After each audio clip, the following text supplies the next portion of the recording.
Visakha dairy పాల ధరల పెంపుపై CPM ఆధ్వర్యంలో పాతగాజువాక కూడలిలో నిరసన చేపట్టారు. పెంచిన ధరలను రద్దు చేయాలి అంటూ నినాదాలు చేశారు. ఈ సందర్భంగా సిపిఎం నేతలు జగ్గునాయుడు, రాంబాబు మాట్లాడుతూ ప్రజలపై భారాలు మోపడం విశాఖ డైరీ యాజమాన్యానికి అలవాటుగా మారింది అని ఆరోపించారు. గతంలో డైరీ అక్రమాలపై నిగ్గు తేల్చేందుకు గాను రాష్ట్ర ప్రభుత్వం అసెంబ్లీ సభా సంఘాన్ని ఏర్పాటు చేసి డైరీని సందర్శించారు అని, కమిటీ తీసుకున్న చర్యలు ఏమయ్యాయో అర్థం కాలేదన్నారు. తన వ్యాపార సామ్రాజ్యాన్ని కాపాడుకోవడం కోసం డైరీ చైర్మన్ బీజేపీలో చేరారు అని, ప్రజలపై భారాలు మోపాలి అని చూస్తే వామపక్షంగా పోరాటాన్ని ఉధృతం చేస్తామని హెచ్చరించారు. ఈ కార్యక్రమంలో ఎన్ రామారావు, రాజేంద్ర ప్రసాద్, కిరీటం, సంతోషం, రమణ తదితరులు పాల్గొన్నారు. 2025 సెప్టెంబర్లో మీటింగ్ పెట్టి విశాఖ డైరీ 2025లో 8,500 కోట్ల రూపాయలు లాభాలు ఆర్జించిందని చెప్పని ఆయన స్వయంగా ప్రకటించాడు. అసలు లాభాల కారణాలు రైతులు, కార్మికులు, వినియోగదారులు. ఈ లాభాలు వాళ్ళకి వాటా ఇవ్వాలి. కానీ చేసింది ఏంటి?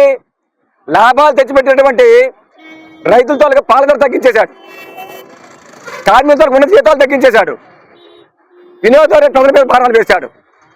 ఈ విధంగా ముప్పేట దోపిడీ చేసి ఆనంద్ కుమార్ హాస్పిటల్ తెచ్చుకుంటున్నాడు.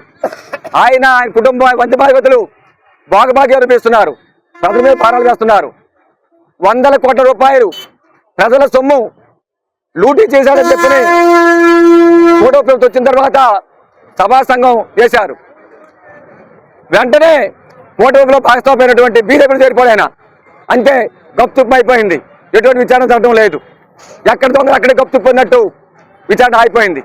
కాబట్టి చంద్రబాబు గారిని అడుగుతున్నాం, మీరు ప్రజల సొమ్ముని లూటీ చేస్తున్నటువంటి ఈ దోపిడీదారుల పక్షాన్ని నిలబడతారా, ప్రజల పక్షాన్ని నిలబడతారా తెలుసుకోండి. ఆనంద్ కుమారు ప్రజల సొమ్ముని లూటు చేసి తన లోపాలని, తన అవినీతిని కప్పించుకోవడం కోసం పైన కోట్ల రూపాయలు లంచాలు కడుతున్నాడు. ఆ లంచాల కోసం ప్రజలు మీరు నాశనం చేస్తారా, బాణాలు వేస్తారని చెప్పని ఫోటో ప్రభుత్వం ప్రశ్నిస్తున్నాం. కాబట్టి ఏమాత్రం మీకు నిజాయితీ ఉన్నా, చిత్తశుద్ధి ఉన్నా తక్షణమే అడారి ఆనంద్ కుమార్ మీద వేసినటువంటి సభా సంఘాన్ని ఎంక్వైరీని వేగవంతం చేయండి. వాస్తవాలు ప్రజల ముందు ఉంచండి. పెంచినటువంటి పాల ధరలు కంటే రద్దు చేయించండి. రైతులకి, కార్మికులకి ద్రోహం చేస్తున్నటువంటి ఆనంద్ కుమార్ మీద చర్యలు చేపట్టండి. అదేవిధంగా కంపెనీ యాక్ట్ నుండి సహకార చట్టంలోకి విశాఖ డైరీ తీసుకునే చర్యలు చేపట్టమని చెప్పి డిమాండ్ చేస్తున్నాం. లేని పక్షంలో ఆనంద్ కుమార్ ద్రోహంలో ఈ కోట ప్రభుత్వానికి కూడా భాగస్వామ్యం ఉందని చెప్పని ప్రజలు నమ్ముతారని చెప్పి చెప్పదలుచుకున్నాం. పాల ధర లీటర్కి 2 రూపాయలు పెంచడం జరిగింది.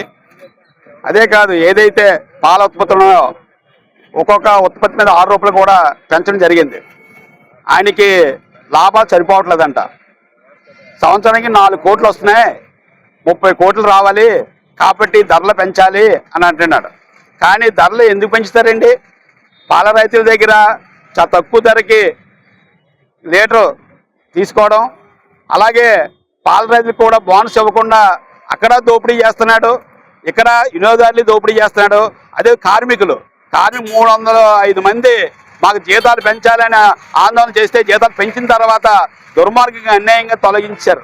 ఇప్పుడు ఆ కార్మికులు తొలగించి ఆ కార్మికులు ఇప్పుడు కార్మికులకి 350 రూపాయలు 100 రూపాయలు ఇచ్చి కార్మికులు దోపిడీ చేస్తున్నాడు, రైతులను దోపిడీ చేస్తున్నాడు, అలాగే వినియోగదారుల మీద కూడా దోపిడీ చేస్తున్నాడు. ఇలాంటి యాజమాన్యంపై కూటమి ప్రభుత్వం ఎందుకు చర్య తీసుకోలేదు? చంద్రబాబు నాయుడు కానీ, స్థానిక ఎమ్మెల్యే, రాష్ట్ర అధ్యక్షుడు ఆయన అధికారం రాకముందు ఏదైతే విశాఖ డైరీ యాజమాన్యం ఉందో యాజమాన్యం చర్య తీసుకుంటాం, అవినీతి రూపుమాపుతాం, ఏదైతే దొంగ వ్యాపారం కూడా నివారిస్తానని చెప్పడం జరిగింది. అధికారం వచ్చిన తర్వాత ఏమైపోయి ఆ మాటలు? ఏం చేస్తున్నాడు ఈ పల్లా శ్రీనివాసు? కాబట్టి అంటే ఎవరైతే అధికారంలోకి వస్తే వాళ్ళని డబ్బులు ఇస్తే అలాగే అవినీతి ఏమేమి చెప్పి దాన్ని పక్క పెట్టాలన్న ఆలోచనతో ఈ రోజు కూటమి ప్రభుత్వం, స్థానిక ఎమ్మెల్యే కూడా ఆ రకంగా రాజీ పడిపోయాడు. ఆనంద్ ఏ పార్టీ ఉంటే ఆ అధికారం ఉంటే ఆ పార్టీకి వెళ్ళిపోవడం, అలాగే వెళ్ళిపోయిన తర్వాత వాడు ఏదైతే బ్లాక్ వ్యాపారం ఉందో, ఏదైతే అవినీతిని పక్క పెట్టడం, ఈ రకంగా చేయడం అన్యాయం. మేము సిపిఎం పార్టీగా ఏదైతే పల్లా శ్రీనివాస్ గారు ఉన్నారో ఆయన ఇమ్మీడియట్ గా ఆనంద్ ఎంక్వైరీ పెట్టాలి, విశాఖ డైరీ యాజమాన్యంపై చర్య తీసుకోవాలి. అదేవిధంగా ఏదైతే సాధారణ ప్రజలకి, చంటి పిల్లలకి, ముసలి వారికి శ్వాసకులు అందించిన